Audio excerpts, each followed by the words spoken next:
Okay, YouTube fan, we got the ending of the whole shebang here of getting the um, TV calibrated to Sammy Prescott.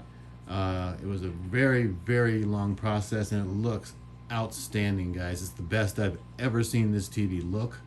And I'm going to have Sammy tell you exactly what he did to the TV, not in complete detail. We'll be here all day, but just give us a little drop notes here and there, and what he noticed maybe about this TV in the 77 inch versus like an A90J and an 83, since they do share the Evo panel.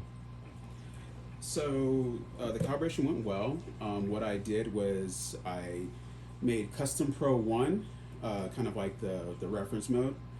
Custom Pro 2, the day mode. So Pro 1 is darker than Pro 2. And then Pro 2 is using Expert 1, which is also just going to be shared with HDR since it's already going to have everything set to high for the most part. And then I made a offset for Dolby Dark.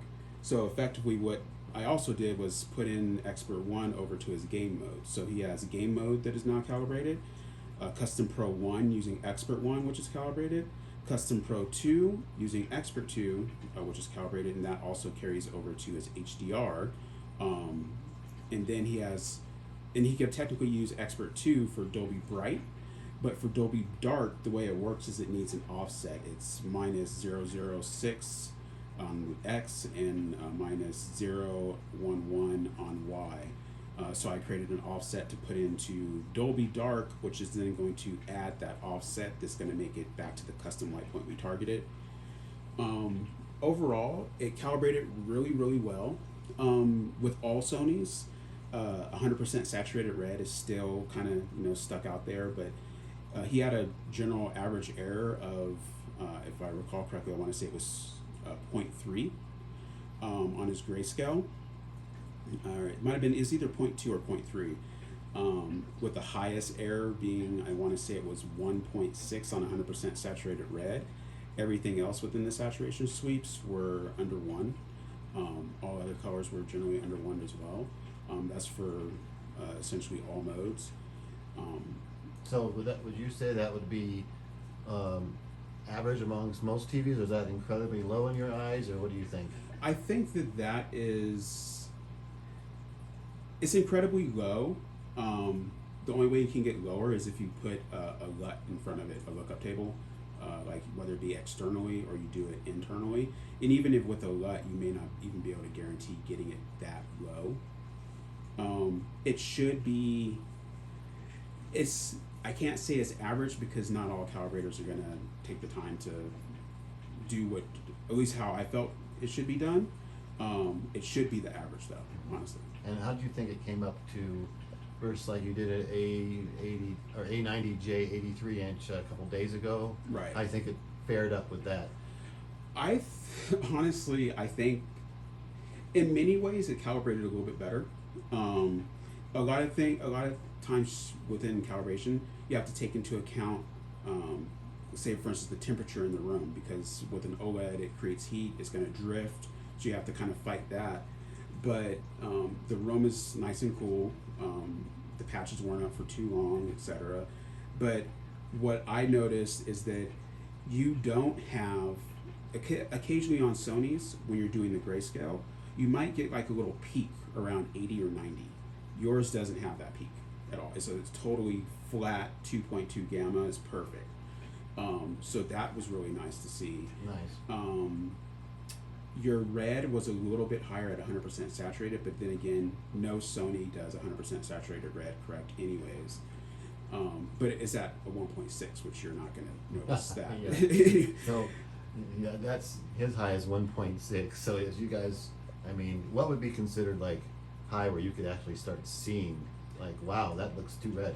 In my opinion, if it's just red by itself, you would have to be within the range of close to 3, probably like 2.3 and higher.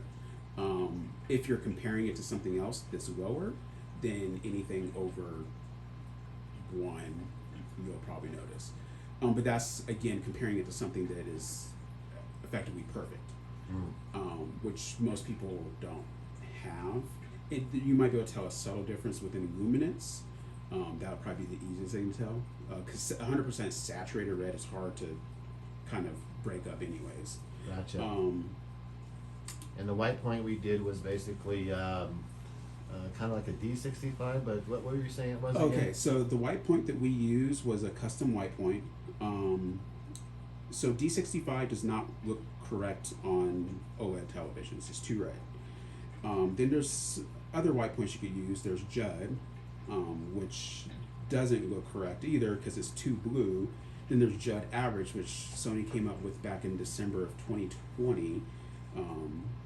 And then I have a custom white point, which I created based off of matching it to a non-wide color gamut display, LCD. It's set to D65, and the coordinate is 0.3104, so 310.4. For the X coordinate, Y coordinate is 0.322. And I must say, guys, just looking at this, and you guys know I had D-Nice settings plugged in originally.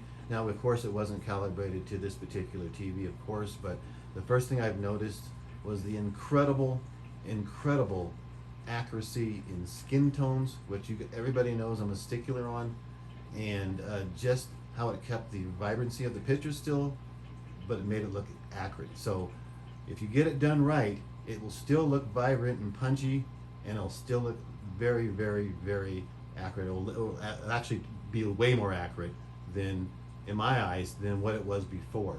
So, you know, it just matters on who does your calibration. That makes a hell of a difference. Yeah, I would agree with that. It's the white point we use is a nice in between. It's not as cold as Judd. Puts a little bit of red back, so you get a little bit of red for the face. The white looks good. It's not that super crisp, bleachy white that you get with Judd, but it's close enough where you get a sense of that it's a clean white. And this is honestly one of the cleanest panels that I've seen. I mean, 77s are generally the cleanest of all of them. Yeah. But this is by far one of the cleanest panels I've seen. Right, and he calibrated with a lot of Sonys, by the way. So, you know, he's been around the block as far as Sony's concerned, and you always want to make sure that whoever's calibrating your TV does and will, or in the past has calibrated quite a few TVs before they kind of get to yours.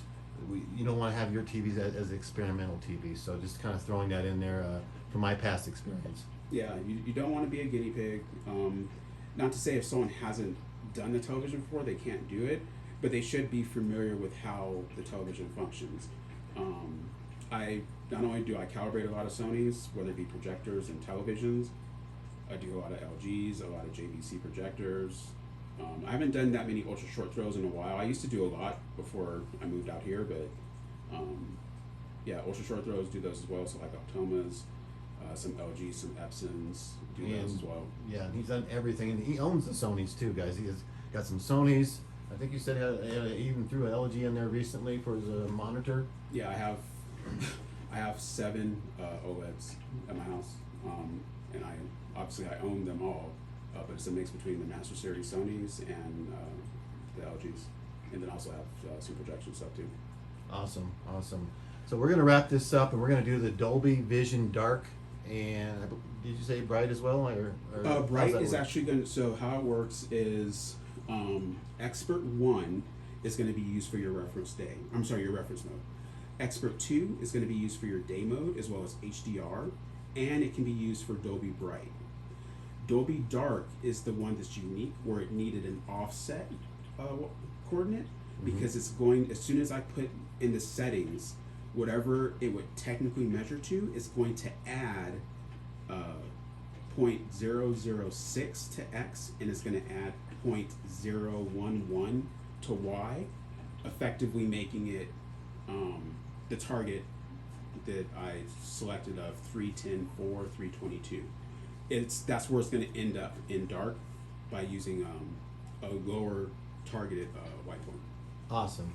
So I just have to plug those in. I already have the coordinates and white point grayscale, 20/20 grayscale settings for it.